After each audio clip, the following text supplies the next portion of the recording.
Get ready for a no BS approach to health and fitness. This is NBS Fitness Radio.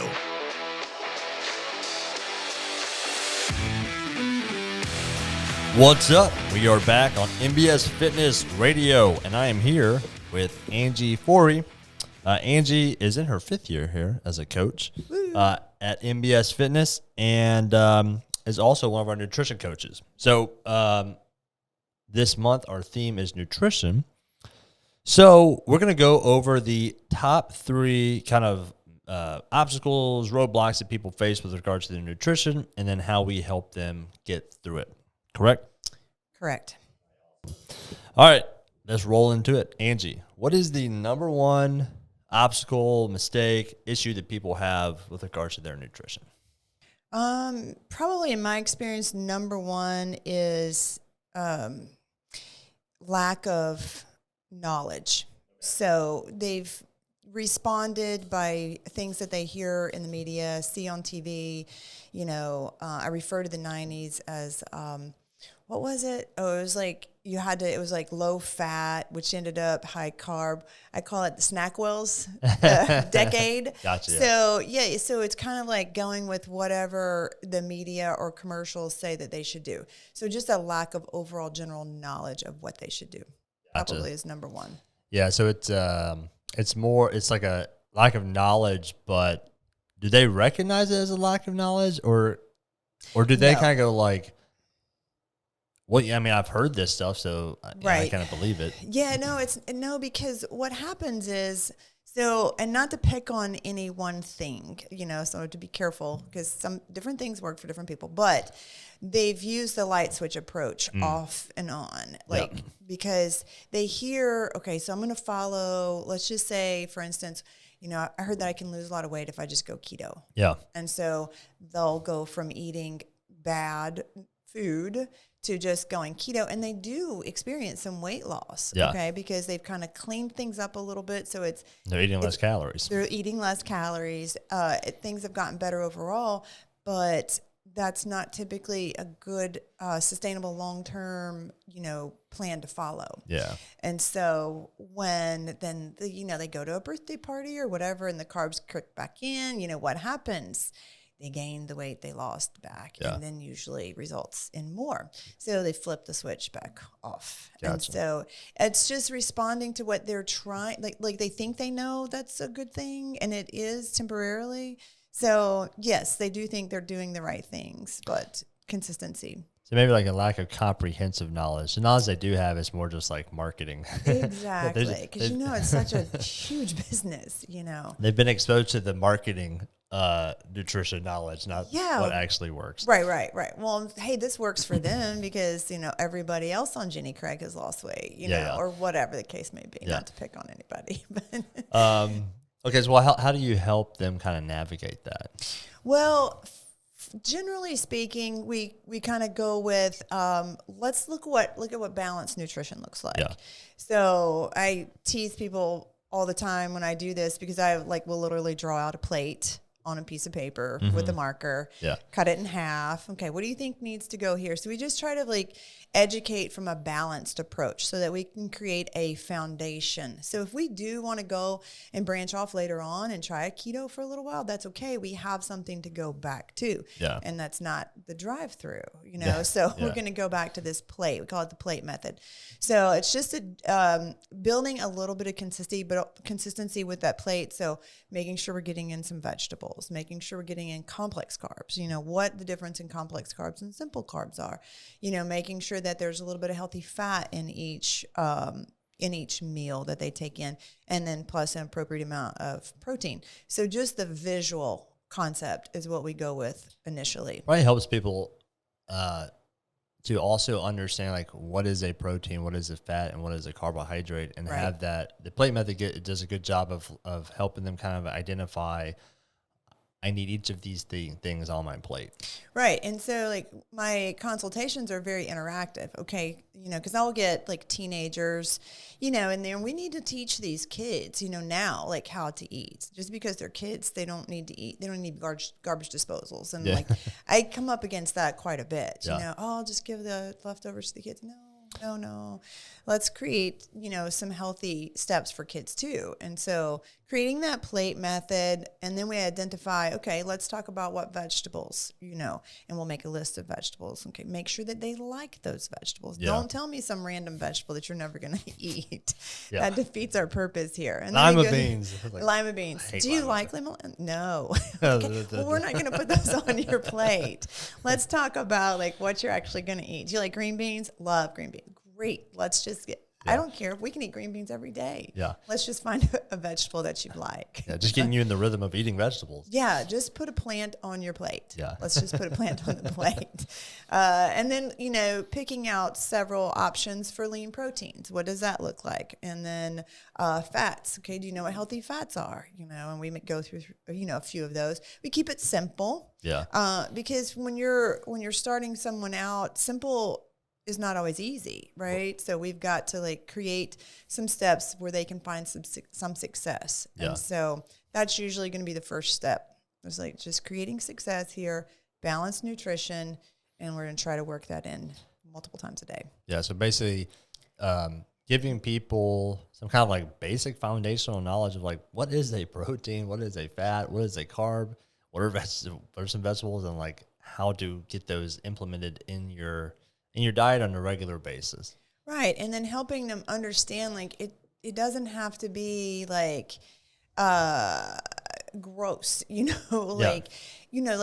healthy is good. It tastes good. We're not going, super weird and you have to put things we can't pronounce on our plate. Let's just put some things in normal food on our plate. It's funny. I was just thinking about how most people's just kind of American diets are pretty crazy unbalanced or imbalanced.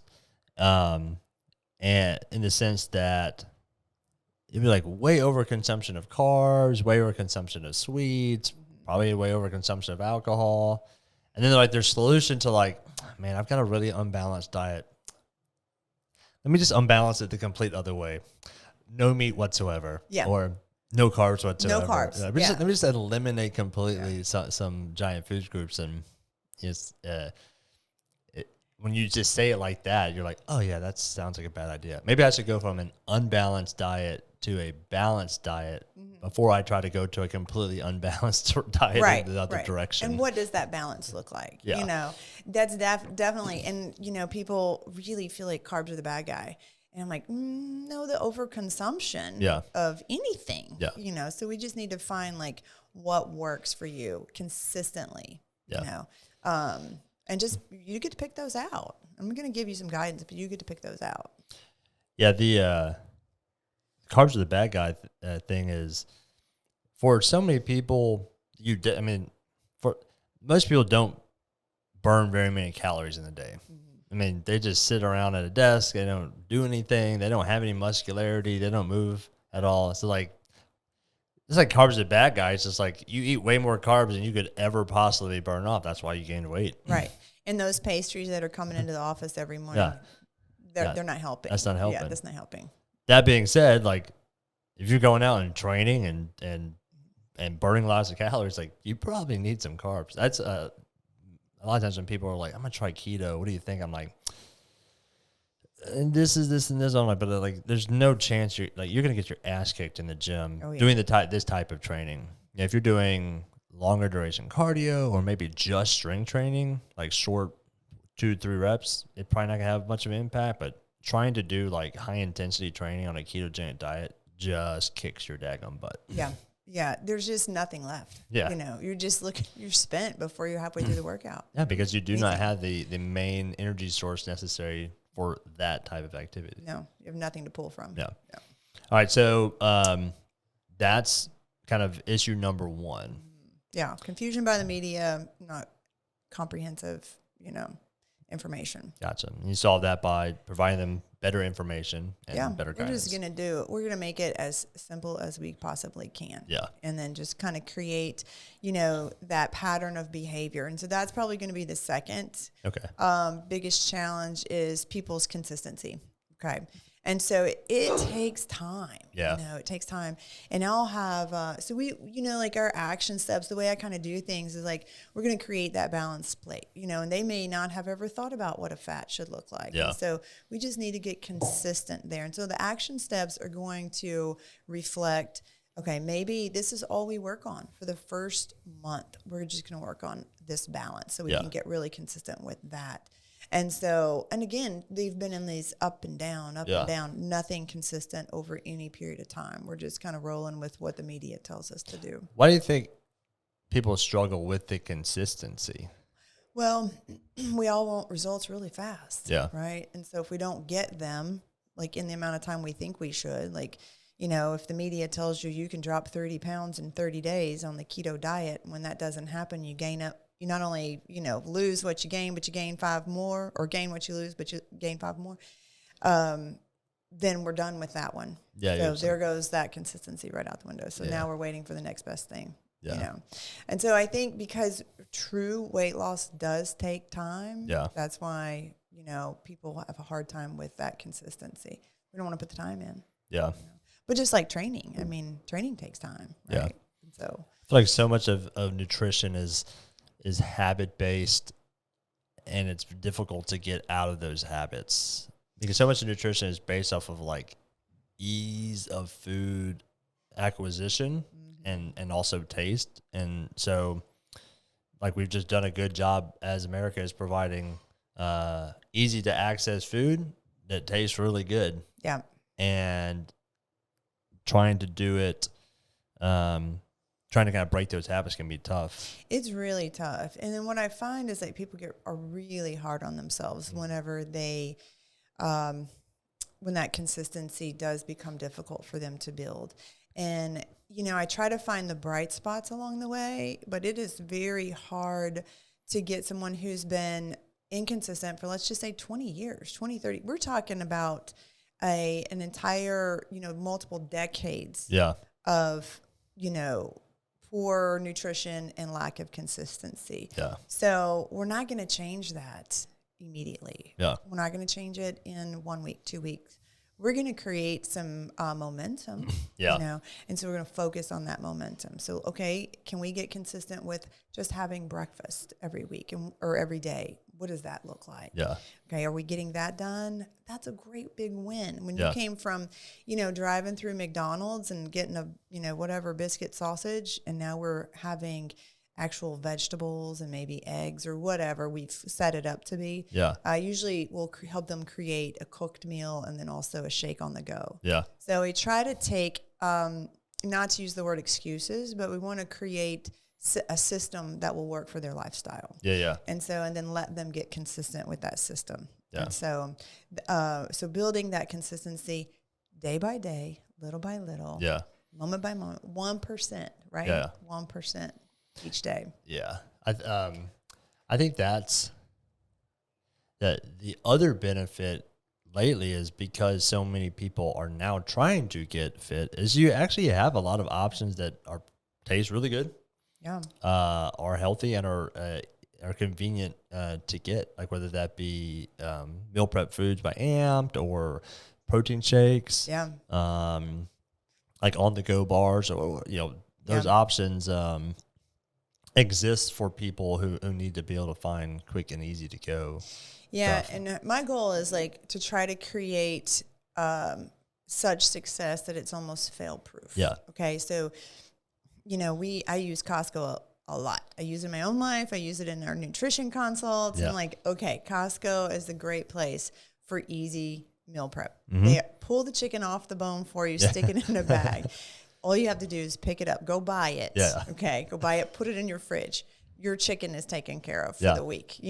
They have awesome vegetables that are already roasted. Yeah, already cooked for you. And they're frozen. All you have to do is put them in your, put them in the freezer or put them in the fridge with your chicken. Yeah. Okay. So, and now we've even got, I saw at Costco recently, sweet potatoes. Yeah. That are in the, have you seen those? They're in the bags. They're already cooked sweet They're like potatoes. diced. No, they're like mashed sweet potatoes. Oh, nice. There you go. Yeah, I know. they have some, maybe a little bit more butter than what I would want. But if we're getting people out of the drive-through, I'm not really worried about that. We'll work on that eventually. So we just took everything, and we you don't off the shelves at Costco. We put it all in your fridge. You didn't have to cook it. Yeah, you didn't have to meal prep at all. You literally just prep. went shopping. You went shopping. Good to go. Yeah. Yeah. I think it also helps people to, I know like some people like don't want to cook, and I mean, I get it. Like there's times in your life where I just don't have the time to like spend meal prepping a bunch, but I do think it's important to, I think it's beneficial for people to do some cooking, because it does help you get a bit of a connection with the food that you are eating. Right. You get to see the process, you get to touch the food, you get to kind of categorize it and plan it yourself, and that's kind of helping solidify some of those foundational knowledge things that you talked about. Like when you say, hey, we're going to have a protein, a fat, a carb, a fruit or vegetable, then they're like, okay, well, now you guide them, and how do I go buy that stuff? Yeah. And how do I go cook that stuff? Yeah. Have you ever, I've given guidance lately on, creating, like somebody's never had any, knowledge of cooking whatsoever. Okay. I need you to go buy an Instant Pot. Okay. Can you go buy an Instant Pot? Yeah, I can do that. All right. And then I'm like literally teaching them how to cook, through whatever messaging or calling them. I was like, you call me, but most people really want that buy-in that you're talking about. They just don't know where to start. Yeah. And then, but because it's so overwhelming. It's so overwhelming. It's like, but that's fine. You can get chicken. Yeah. And we're going to put it in that Instant Pot. We're going to throw some seasoning in there. We're going to hit the button. Yeah. We're like, is that it? 100%. Yeah. Like that's it. You're going to come back in 15 minutes. It's done for you. Yeah.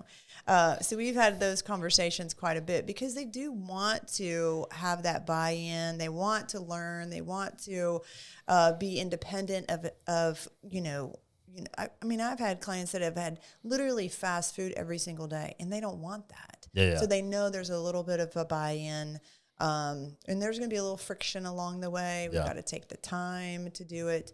But yeah, I think you're right. Like we need that. We need to see that process happen. I think that's good for, like, you're talking about kids not eating like garbage disposals. But in my experience, so much of kids' foods this is kind of prepackaged. I mean, I got 3 kids, and I remember saying early on, I was like, I won't give my kids this, and then you're just kind of getting that situation like, crap. Okay, here's the applesauce.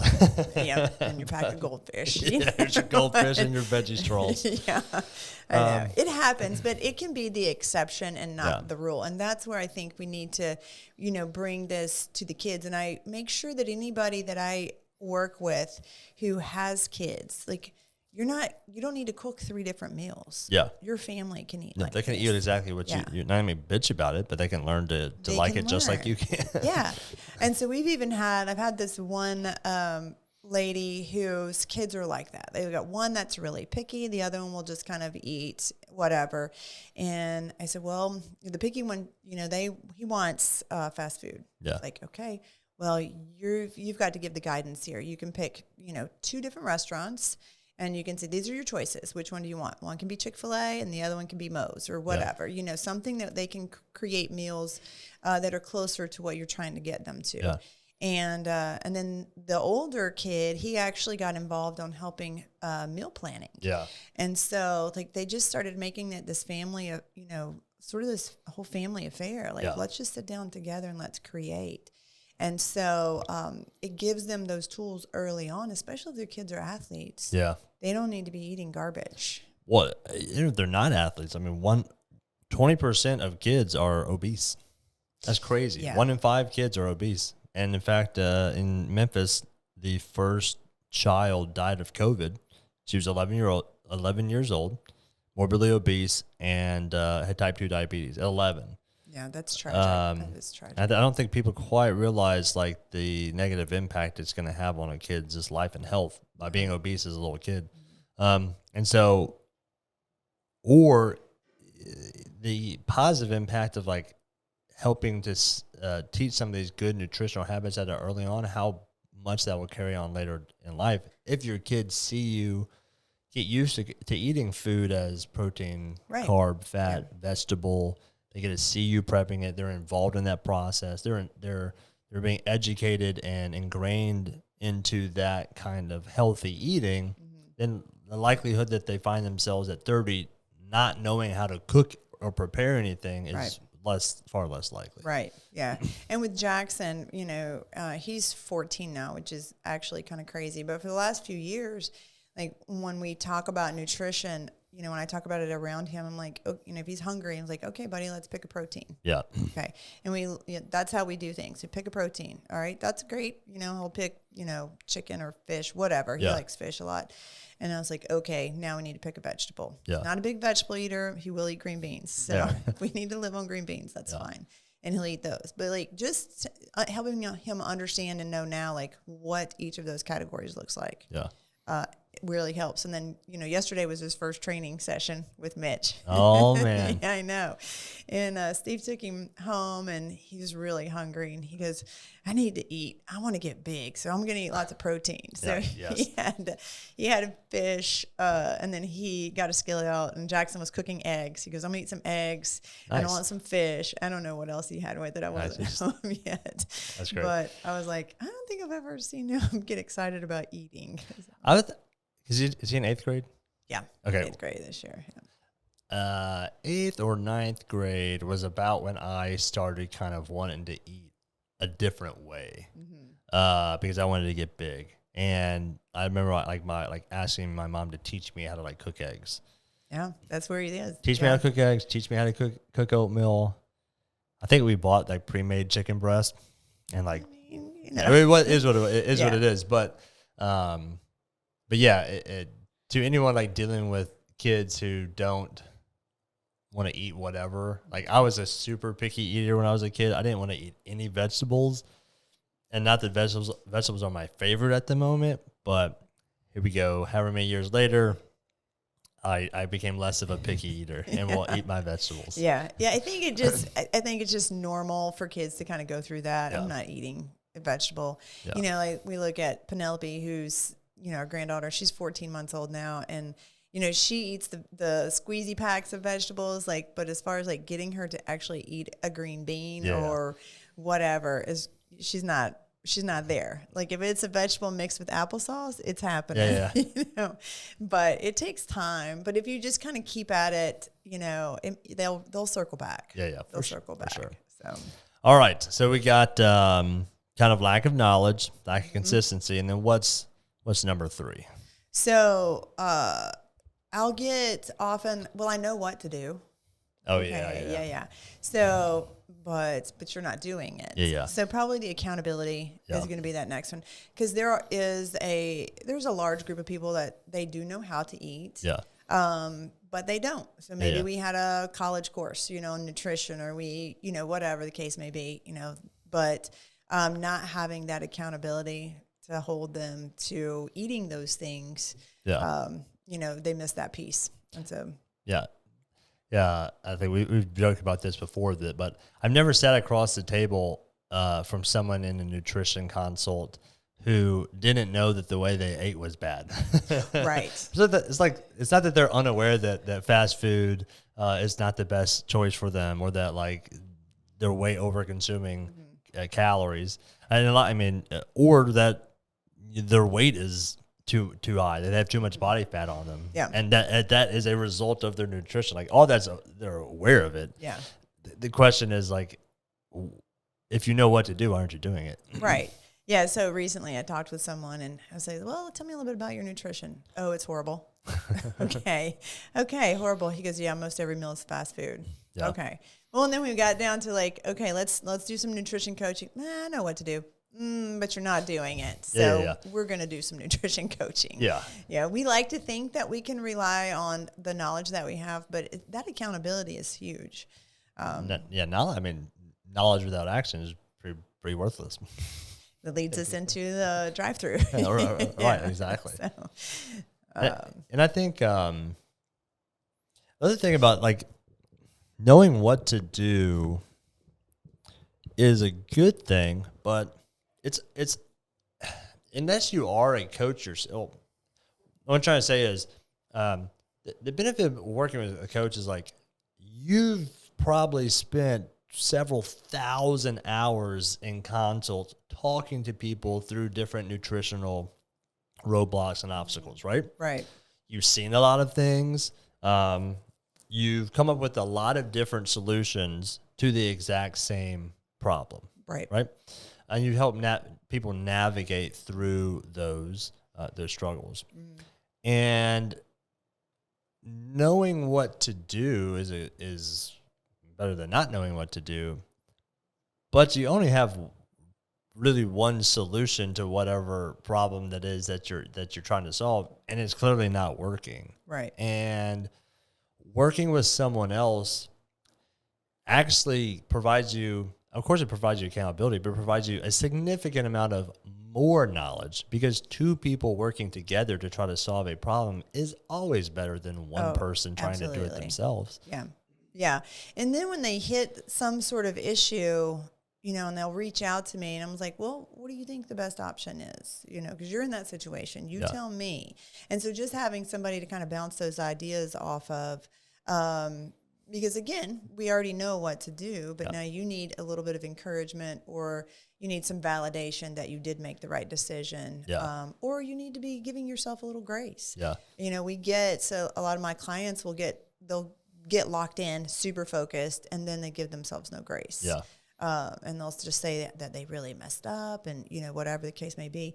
And so then it becomes like, wait a minute, we're not trying to be perfect. Okay. We're trying to be better.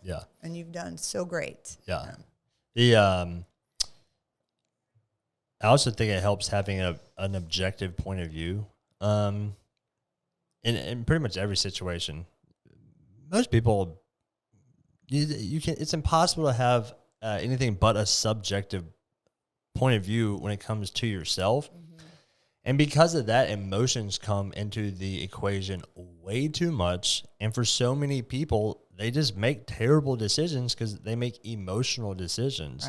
And when you take having someone on the outside who doesn't have emotions tied into any of that stuff, it can provide you with a much better point of view and guidance to help you go from A to Z. Point being, the whole light switch mentality. I've seen it where people, maybe they drink a little too much. One of the questions is like, how much are you drinking throughout the week? And they're like, you know, I'm having 1 or 2 beers or 1 or 2 drinks 5 to 7 nights a week. And they're like aware that that's too many. And you're like, yes, that is too many. We have to change that. And then when you're like, okay, what do you think you could do? They're like, I can just not drink. You know, like I won't drink at all throughout the week. And you're like, yeah, sure, that'd be great. But that's a completely unrealistic expectation on yourself.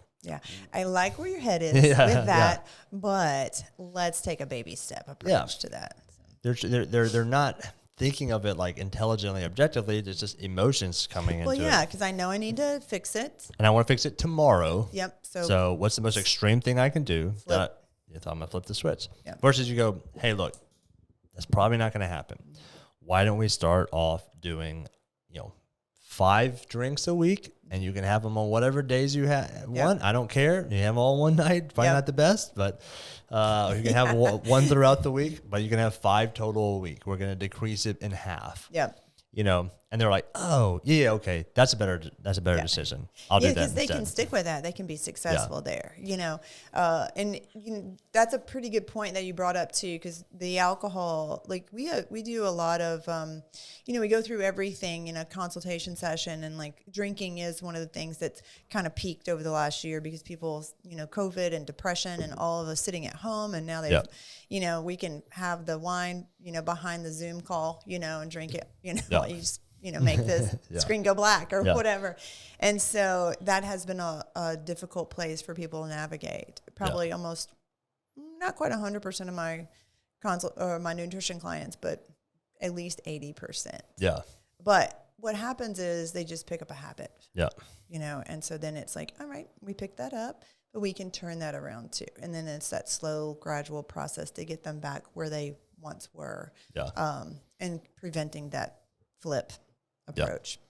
Yeah, that's I think one of the things with the all or nothing approach that I made a video about a balanced diet, and one of the things I said a balanced diet has to take into consideration is the pleasurable aspect of food.